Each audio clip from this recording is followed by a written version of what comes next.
Hello everybody, Christian from Treasure Town here, and today we're going to be going over the 2002 Mississippi State Quarter, going over its values, the ones that are going to be worth way more than the rest, and then we'll also be covering some of the business and proof and different types of strikes out there so that you understand what you've got in addition to the symbolism on the coin. So let's get right into the video. I have a presentation and I can't wait to tell you all about the ones that are worth and kind of the coolest ones out there, worth way more money than the rest.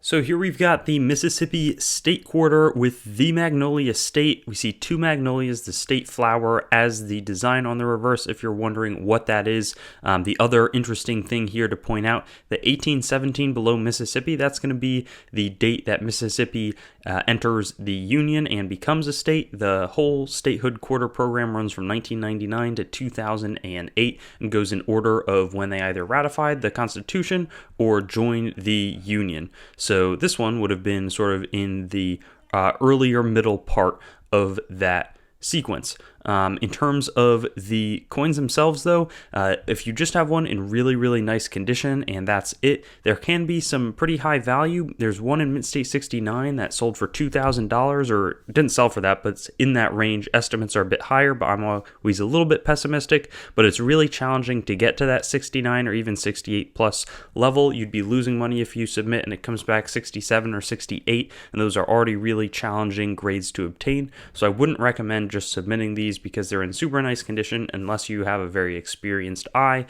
For the D-Mint ones, values can range up to about $100 for Mint State 68. Nothing higher has been reported. Now there's also some of the proof strikes that feature these cameo fields. Well, those will be about $1, whereas the circulating ones are just worth like 25 cents, even if they're generally uncirculated. And then there can be some silver proof Mississippi quarters. With the estimate mark, you're going to want to look on the edge to see if it's got the copper edge or a fully white silvery looking one, and those will be worth melt unless you get it in proof 70, and I really wouldn't submit these. What you can do though is look for some slight errors. There are a few that are struck on elliptical planchets or elliptical clips. Now presumably that means that they were sheared off during the process of separating the planchets out into and cutting them from the metal strip, and there's probably going to be some crescent clips where it's just these really thin ones. Those probably get caught, whereas these were not extremely obvious, but you can tell that there has been a slight clip going on. So this one sold for $160. 2002, they tighten up a bit at the mint,